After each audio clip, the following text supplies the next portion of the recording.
നമസ്കാരം. മഴക്കാലം വരികയാണല്ലോ.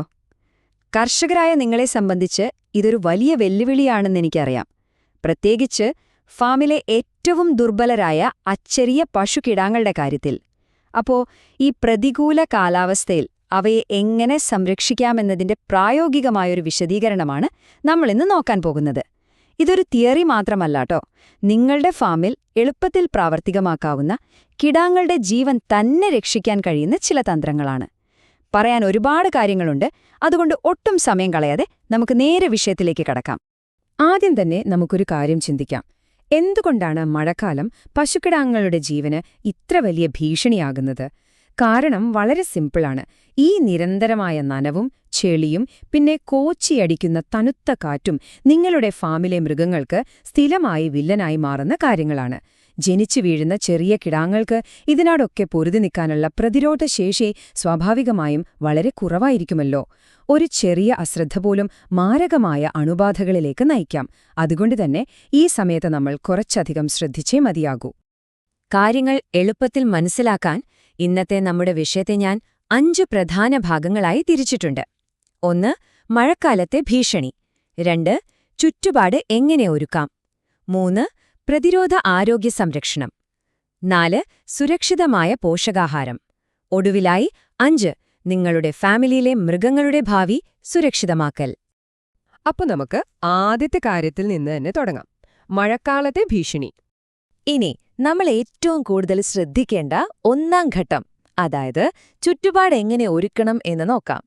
നിങ്ങളുടെ ഫാം ഒരു കോട്ടയാണെങ്കിൽ അതിലെ ഏറ്റവും പ്രധാനപ്പെട്ട 3 പ്രതിരോധ നിരകളാണ് നമ്മളിവിടെ കാണുന്നത്. ആദ്യം തന്നെ മേൽക്കൂര ഒട്ടും ചോരുന്നില്ലെന്ന് നിങ്ങൾ ഉറപ്പാക്കണം.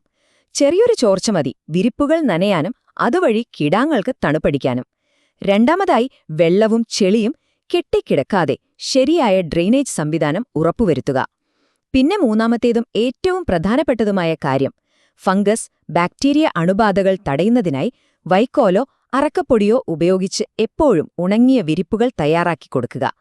കോൺക്രീറ്റ് തറയിലെ കൊടും തണുപ്പിൽ നിന്നും കിടാങ്ങളുടെ ശരീരതാപനില നിലനിർത്താൻ ഇത് തീർച്ചയായും സഹായിക്കും. കാരണം നനഞ്ഞ പ്രതലമാണ് മിക്കവാറും എല്ലാ രോഗങ്ങളുടെയും തുടക്കമെന്ന് എപ്പോഴും ഓർക്കുക. നിങ്ങളൊന്ന് സങ്കൽപ്പിച്ചു നോക്കൂ, വെള്ളം കെട്ടിക്കിടക്കുന്ന, തണുത്ത കാറ്റടിക്കുന്ന, തിങ്ങി നിറഞ്ഞ ഒരു തൊഴുത്ത്. കിടാങ്ങൾക്ക് ശാരീരികമായി മാത്രമല്ല വലിയ മാനസിക സമ്മർദ്ദവും നൽകും, അല്ലേ? ഈ സമ്മർദ്ദം അവയുടെ വളർച്ചയെ തന്നെ മുരടിപ്പിക്കും.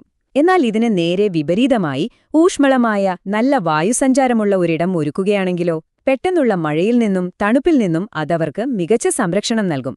ആവശ്യത്തിന് സ്ഥലമുള്ള ഈ അന്തരീക്ഷത്തിൽ അവ പൂർണ്ണമായും സുരക്ഷിതരും ആരോഗ്യവാന്മാരുമായിരിക്കും. ഒരു ചെറിയ ചെളിക്കുണ്ട് മതിയാകും ഫാമിൽ ബാക്ടീരിയകൾക്ക് പെരുകാൻ. ഇതിനർത്ഥം പശുക്കിടാങ്ങളുടെ കുളമ്പും ചർമ്മവും പൂർണ്ണമായും ഉണങ്ങിയിരിക്കണമെന്നത് ഒരു കാരണവശാലും നാം വിട്ടുവീഴ്ച ചെയ്യാൻ പാടില്ലാത്ത കാര്യമാണ്. നിരന്തരം നനഞ്ഞ കുളമ്പുകൾ ഫുഡ് റോട്ട് അഥവാ കുളമ്പ് അഴുകുന്ന അവസ്ഥയിലേക്ക് പെട്ടെന്ന് മാറിയേക്കാം. അതുപോലെ തന്നെ കിടാങ്ങൾ കൂടുതലും കിടന്നുറങ്ങുന്നവരായതിനാൽ തറയിലെ നനവ് അവരുടെ ചർമ്മത്തെ വേഗത്തിൽ ബാധിക്കുകയും അത് പിന്നീട് ന്യൂമോണിയയിലേക്ക് നയിക്കുകയും ചെയ്യും. അതുകൊണ്ട് അവയെ എപ്പോഴും പൂർണ്ണമായും ഡ്രൈ ആയി നിർത്താൻ പ്രത്യേകം ശ്രദ്ധിച്ചേ മതിയാകൂ. ചുറ്റുപാട് സെറ്റാക്കി കഴിഞ്ഞാൽ അടുത്തത് 2-ാം ഘട്ടമാണ്, പ്രതിരോധ ആരോഗ്യ സംരക്ഷണം. രോഗം വന്നിട്ട് ചികിത്സിക്കുന്നതിനേക്കാള് അത് വരാതെ നോക്കുന്നതാണല്ലോ എപ്പോഴും നല്ലത്. മഴക്കാലത്ത് മൃഗങ്ങളെ വേട്ടയാടുന്ന പ്രധാന രോഗങ്ങളെ പ്രതിരോധിക്കാൻ കൃത്യസമയത്ത് തന്നെ വാക്സിനേഷനുകൾ നൽകുന്നുണ്ടെന്ന് നിങ്ങൾ ഉറപ്പാക്കണം. കുളമ്പ് രോഗം അഥവാ FMD ഫാമുകളെ ഒന്നടങ്കം തകർക്കുമ്പോൾ കുരലടപ്പനും കരിങ്കാൽ രോഗവും കിടാങ്ങളുടെ പെട്ടെന്നുള്ള മരണത്തിന് തന്നെ കാരണമാകാറുണ്ട്. അതുപോലെ തൈലേറിയോസിസ് രക്തത്തെ ബാധിക്കുന്ന മാരകരോഗമാണ്. അപ്പോ ഈ ഭീഷണികൾക്കെതിരെ മഴക്കാലത്തിനു മുൻപ് തന്നെ വെറ്ററിനറി ഡോക്ടറുടെ നിർദ്ദേശപ്രകാരം കൃത്യമായി പ്രതിരോധ കുത്തിവയ്പ്പുകൾ എടുക്കേണ്ടത് അത്യന്താപേക്ഷിതമാണ്.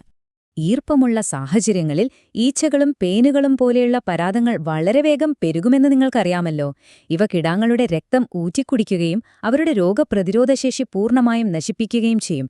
ഇത് പിന്നീട് മറ്റു പല വലിയ അസുഖങ്ങൾക്കും വഴിവെക്കും. അതിനാൽ കൃത്യമായ ഇടവേളകളിൽ വിരമരുന്ന് നൽകുക. അതുപോലെ ഇവയെ അകറ്റി നിർത്താൻ ഹെർബൽ സ്പ്രേകളോ മറ്റ് ലേപനങ്ങളോ ഉപയോഗിക്കുന്നത് നിങ്ങളുടെ പ്രതിരോധ തന്ത്രത്തിന്റെ ഏറ്റവും നിർണായകമായ ഒരു ഭാഗമാണ്. നിങ്ങളുടെ ഫാമിലേക്ക് മഴക്കാലത്ത് ജനിച്ചു വീഴുന്ന പുതിയ അതിഥികളെ സംബന്ധിച്ചിടത്തോളം വലിയൊരു അപകടം പതിയിരിക്കുന്നത് അവരുടെ പൊക്കിൾക്കൊടിയിലൂടെയാണ്. നനവുള്ള ഈ കാലാവസ്ഥയിൽ മണ്ണിലെ ബാക്ടീരിയകൾക്ക് ശരീരത്തിലേക്ക് പ്രവേശിക്കാനുള്ള ഏറ്റവും എളുപ്പവഴിയാണിത്. അതിനാൽ ജനിച്ച ഉടനെ തന്നെ പൊക്കിൾക്കൊടിയില് ആന്റിസെപ്റ്റിക് പുരട്ടുന്നത് മാരകമായ അണുബാധകൾ തടയാനുള്ള ആദ്യത്തെയും ഏറ്റവും പ്രധാനപ്പെട്ടതുമായ പ്രതിരോധമാർഗമാണ്. ഇതൊരിക്കലും മറക്കരുത് കേട്ടോ. ആരോഗ്യ സംരക്ഷണം ഉറപ്പാക്കിയാൽ 3-ാം ഘട്ടത്തിലേക്ക് കടക്കാം: സുരക്ഷിതമായ പോഷകാഹാരം. 2 മണിക്കൂർ. ഇതൊരു ജീവൻമരണ സമയപരിധിയാണ് സുഹൃത്തുക്കളെ. ജനിച്ചയുടനെയുള്ള ഒരു പശുക്കിടാവിന് രോഗപ്രതിരോധ ശേഷി നൽകുന്ന കൊളസ്ട്രോം അഥവാ കന്നിപ്പേൽ നൽകാനുള്ള പരമാവധി സമയമാണിത്. അതായത് ജനിച്ച് കൃത്യം 2 മണിക്കൂറിനുള്ളിൽ തന്നെ അവയ്ക്ക് ഈ പാല് നൽകിയിരിക്കണം. മഴക്കാലത്തെ പ്രതിസന്ധികളെയും രോഗങ്ങളെയും അതിജീവിക്കാൻ ആവശ്യമായ മുഴുവൻ ആന്റിബോഡികളും കിടാങ്ങൾക്ക് ലഭിക്കുന്നത് ഈ കന്നിപ്പാലിലൂടെ മാത്രമാണ്. ഈ സമയം വൈകുന്ന ഓരോ മിനിറ്റും അവയുടെ ജീവനു ഭീഷണിയാകാമെന്ന് പ്രത്യേകം ഓർക്കുക. തണുപ്പിന് ചെറുക്കാൻ കിടാങ്ങൾക്ക് ശരീരത്തിൽ കുറച്ചധികം ഊർജ്ജം ആവശ്യമാണ്. അതിനാൽ പ്രായത്തിനനുസരിച്ചുള്ള പച്ചപ്പുല്ലും കാലിത്തീറ്റയും അടങ്ങിയ സമീകൃതമായ ഡയറ്റ് അവയ്ക്ക് നൽകുക. ഇതിനൊപ്പം നമ്മൾ ഏറ്റവും ശ്രദ്ധിക്കേണ്ട മറ്റൊരു കാര്യം കുടിവെള്ളമാണ്. പെട്ടെന്ന് മലിനമാകാൻ സാധ്യതയുള്ള ഈ മഴക്കാലത്ത് കിടാങ്ങൾക്ക് കുടിക്കാൻ നൽകുന്നത് വൃത്തിയുള്ള, തിളപ്പിച്ചാട്ടിയ അല്ലെങ്കിൽ ഫിൽട്ടർ ചെയ്ത വെള്ളം മാത്രമേ ആകാവൂ എന്ന് കർശനമായി ഉറപ്പുവരുത്തണം. മലിനജലം വയറിളക്കം പോലുള്ള ഗുരുതരമായ അവസ്ഥകൾ വിളിച്ചുവരുത്തും. നിങ്ങളുടെ ദൈനംദിന ജോലികൾ എളുപ്പമാക്കുന്നതിന് ഈ കാര്യങ്ങൾ ഒരു ചിട്ടയായി മാറ്റാൻ ശ്രമിക്കുക. 1. പനി, ക്ഷീണം അല്ലെങ്കിൽ ശ്വാസകോശ സംബന്ധമായ ബുദ്ധിമുട്ടുകൾ എന്നിവയുണ്ടോ എന്ന് ദിവസവും നിരീക്ഷിക്കുക. 2. കിടാങ്ങൾക്ക് പാൽ കൊടുക്കുന്ന ഫീഡിംഗ് ബോട്ടിലുകളും പാത്രങ്ങളും കൃത്യമായി അണുവിമുക്തമാക്കി ശുചിത്വം നിലനിർത്തുക. 3. ഏതെങ്കിലും കിടാവിന് രോഗലക്ഷണങ്ങൾ കണ്ടാൽ ഒട്ടും സമയം കളയാതെ മറ്റുള്ളവയിൽ നിന്ന് മാറ്റിപ്പാർപ്പിക്കുക.